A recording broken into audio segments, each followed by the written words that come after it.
Halloween has a lot of Killer Clown things covered, but would really love to have Jumbo's mallet. Now, you could buy a version of a mallet and repaint it, but a lot of the mallets out there are just the wrong shape. Now, what if we could make our own using popcorn buckets? Oh yeah, and if you're not much of a painter, don't worry, got you covered. Got ourselves some fresh popcorn buckets. For the handle, used a cardboard tube.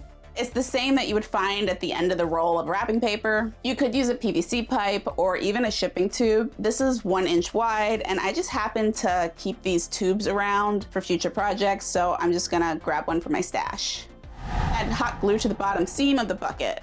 Why, you ask? Just wait, you'll see. Lightly sanded the outsides. This does have a wax coating, and I wasn't sure how the paint was gonna stick to it. Wipe it all down with some alcohol. Gonna cut that lip off the bottom of the bucket to make it flatter.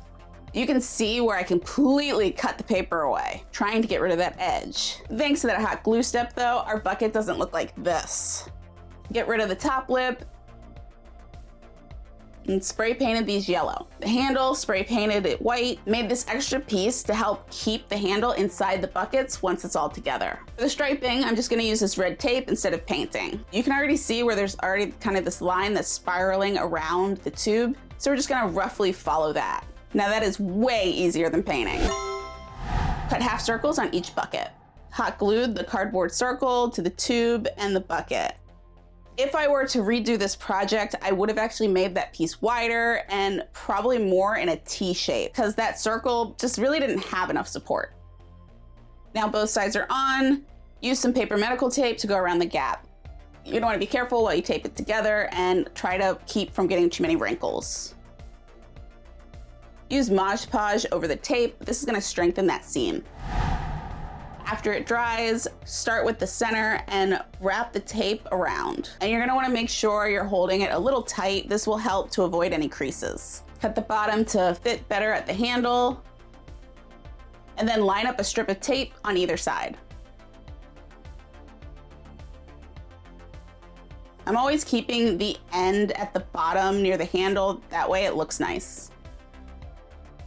Now for the ends, add some tape. I'm applying this only halfway. Then you're gonna wanna add some cuts to the tape so when you fold it down, it's not gonna fold on itself.